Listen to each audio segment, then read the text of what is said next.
first of all, welcome. Thank you all very, very much for coming. I'm Lepere.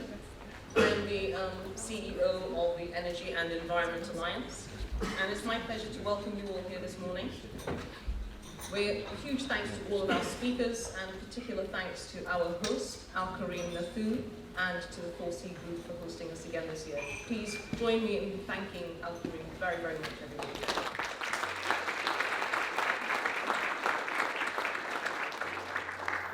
So, as we all know, every single one of us in this room, the ESG revolution, sweeping across global capital markets, presents a powerful opportunity for our industry.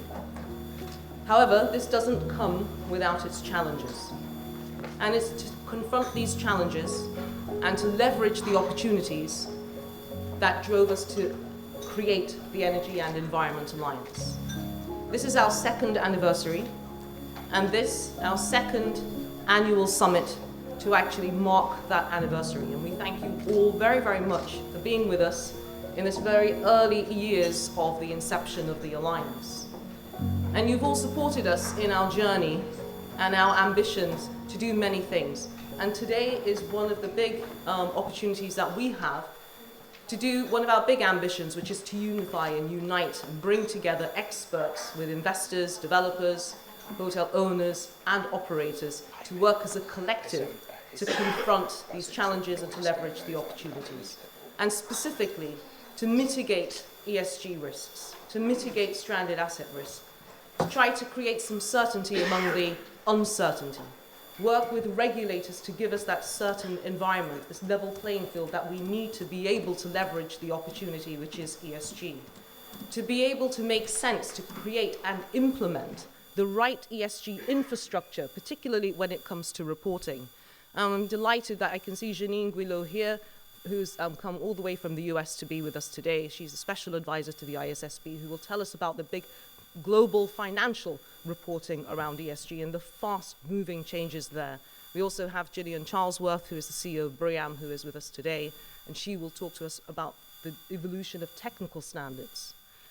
We also have an ambition, we have many ambitions, but just to cut to the chase and focus specifically on things that we'd like to showcase today.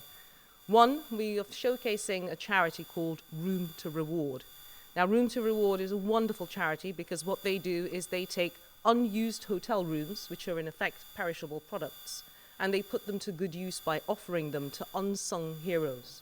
So please look out for the Room to Reward colleagues who are here, and please offer your support. It costs nothing. I can see, please give a wave there, the man to go to talk to about Room to Reward.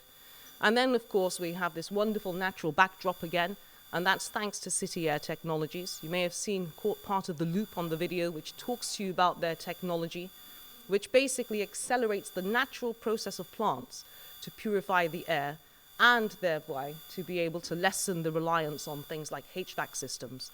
So thereby cutting external costs and financial costs to be able to use the power of nature to do the work for us rather than machines. So I can see Robert. Robert, please stand up and give everybody a wave so they know who you are. Please do talk to Robert, and Armando and their team are here as well to support you. And then to the final showcase of the summit this year, a very important one, because one of the ambitions of the EEA is to develop a pool of industry leaders who are very, very well informed about ESG, in order that you can make informed investment decisions and smarter decisions going forward. And for that, we all need to have great support in learning, because much of what we are required to do is unprecedented. It hasn't been done before. And for that reason, we are absolutely delighted to announce today our new partnership with the King's College London, King's Business School, to develop the first ESG executive education level program specifically for our industry. We're over the moon about this partnership, and we aim to have the very first courses available from September this year.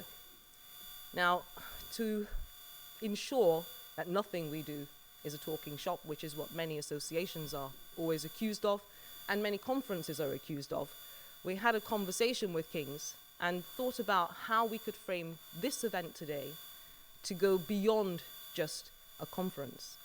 And we decided that this today, your inputs here, when you engage with the sessions in the audience, outside, all of your comments, the speakers today, all of this will go into feeding into the design and content of our ESG executive program as our very first workshop, which we're doing together with King's. So therefore, who better to chair this conference today than Dr. Marc Lepere, who is in charge of executive education, ESG executive education at King's and the King's Business School. So please, ladies and gentlemen, I'm going to hand over the reins to Marc. Welcome him with a huge round of applause, Dr. Marc Lepere.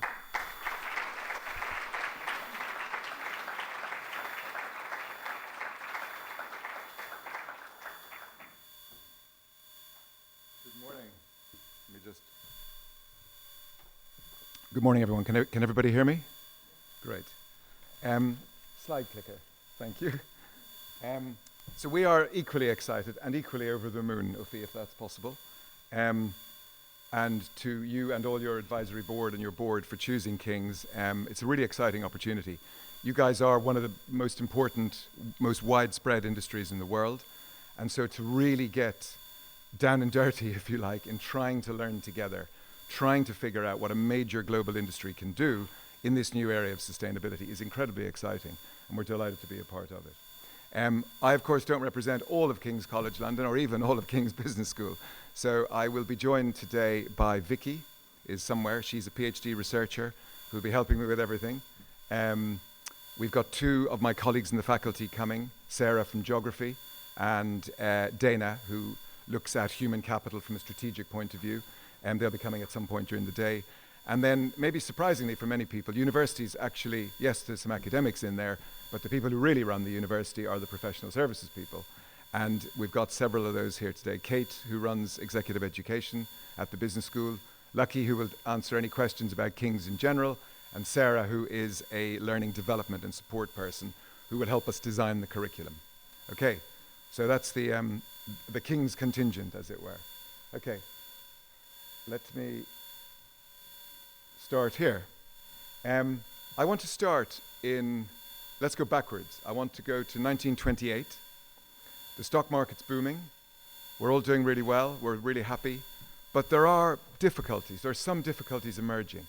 It's getting really hard to compare one company to another. And that's because people don't calculate things like the basics, revenue, in the same way. Some companies show you some costs, but not all of them. Some companies, when you ask them, say, well, these are the costs we want you to see. Profit and loss becomes very difficult to understand. And this goes on, and what I'm describing is actually the state of financial regulation before the Wall Street crash. Okay? And it's been cited as now one of the driving factors in creating the crash. And it makes huge sense when you think about it. All of you will have exposure to the investment, the capital markets in some way. And if you don't have this basic guardrails, this basic kind of ability to compare, it's at a huge disadvantage. And one of our colleagues, Catherine, said this at an event a couple of years ago. The state of ESG reporting compares to the state of annual reporting before the Wall Street crash in 1929. And I think that's a really important thing to note. Now, unsurprisingly, very quickly, about 2 or 3 years after the crash, the Securities and Exchange Commission, unsurprisingly, said, we're not doing that again. We better get some rules in place. So the accounting standards that we know and love were really started around that time. Fairly soon after US GAAP emerged, and then in the course of time, IFRS, and Janine's here to represent that organization today. So we've been here before. It's nothing new, really, but it is important. Today's summit theme is, Ufi is terrific at really nailing things, and this, I think, is a really good way of hopefully making us focus on what's really going on now and forgetting maybe all the stuff we think we know, okay? So it's what I call ESG 1.0 and ESG 2.0. They're two very distinct periods.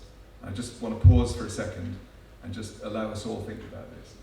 ESG 1.0 was basically from the time the UN report Who Cares Wins was written, which really introduced the framework of environmental social governance, the idea that those things matter to investors, particularly in the mid to long term, because they affect company value.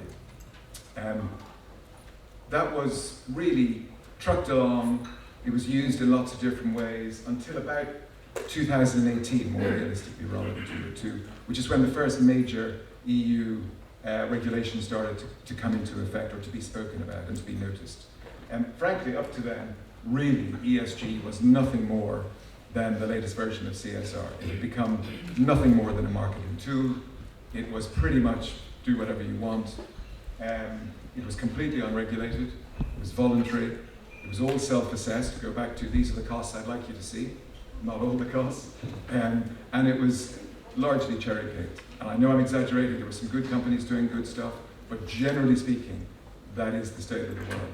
And it has led to the predominance of greenwashing, which we all will have heard of, blue washing, which is using the SDGs, the Sustainable Development Goals, to say, well, for instance, we were talking to somebody the other day, and they were a confectionery manufacturer, and they were proudly saying in their marketing that they were helping to to cure world hunger, right? And there's quite a distance between making chocolate bars and curing world hunger. I mean, that's not really cause and effect. Maybe the way you produce your chocolate bars is actually making world hunger worse.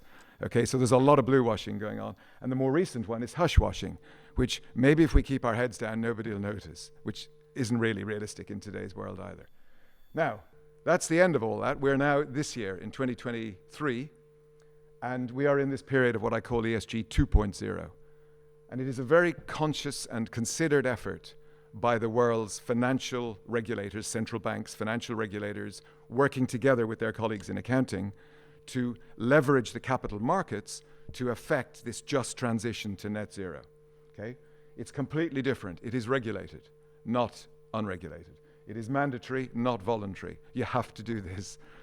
Okay? It is accounting based, and it is assured or audited rather than just certified in these loose, rather ill-defined ways. So it's a very, very different world, much more akin to what we know and love on the financial side. And really, the attempt in simple terms is to make financial reporting, or I should say non-financial reporting, equivalent, consistent, and comparable wherever it can be with financial reporting, and ultimately to see them as two parts of a whole, as an integrated whole. So that's the direction of travel. If you like, a very much simpler way of seeing it, which is the way I think about it, Adam Smith, way back in 1776, who we all know and love, really started all of this, said there are three factors of production: capital, labor, and land. For some reasons, which we all know about and we don't need to go into, basically in the last 70 years, we've decided to only count one of those factors of production. We've really forgotten the things that make the money. Why? We've forgotten labor and land, and that's so crucial for this industry, for every industry, and I think it's a very simple way of thinking about it. So really, ESG, as I see it, really is an opportunity to start accounting for the whole company instead of only a little bit. Ufi mentioned that today we're going to try and use today as a workshop, so we're going to be pretty informal if that's okay. Not going to do lengthy speaker introductions and all that. We'll just kind of get on with it, because I think we've got a fantastic program which Ufi's arranged. It's also really clever, Ufi, because she's got so many speakers that if there wasn't a good attendance, the room would still be full, which is pretty smart. So we're going to try and keep going, going through everything. This is the first. I'm calling it the global workshop. We are, as you see, have a program of 4 other ones. So we're very keen to understand what you as an industry, firstly, understand by ESG. And for those of you who did the little ESG anthropology questionnaire in advance, thank you for doing that. I'll show you the results this afternoon. You'll see we all think different things. We all understand different things. We all start from different positions. So as much as anything, today is a really good day to start level setting a baseline, okay, and to begin to try and find a common language, okay? And that same exercise is what we're doing all through the regions. We're also trying to understand, because a lot of you will be already doing things very consciously or maybe unconsciously that are useful in this sustainability area. And we'd like to understand what they are, but maybe most importantly, we really want to understand your industry. The course will be designed specifically for the hospitality industry worldwide, so we need to really, really understand it to be your partners. So we've got a lot of different agendas in these workshops, and I think today is a very good kickoff. So essentially 3 very quick things we'll be doing. The anthropology, as I say, I'll show you the results. Really interesting. this afternoon. We'll be learning together, obviously, during the presentations and the discussions. I have, on every seat, there are 3 cards, one for environmental, one for social, one for governance. You may be doing some things. Think of one initiative that you're doing now, and there are King's post boxes outside, I think, in the coffee area. So at some point during the day, post what you're doing into the box, and it'll all go into the analysis, okay? And then lastly, if we have time, and we'll see about this, it would be good to work in groups to identify one market failure and what we can do about it. But we may not have time for that, but let's see how we go. Okay, so does that make sense by way of a workshop attachment, if you like, or turning today into a bit of a workshop as well?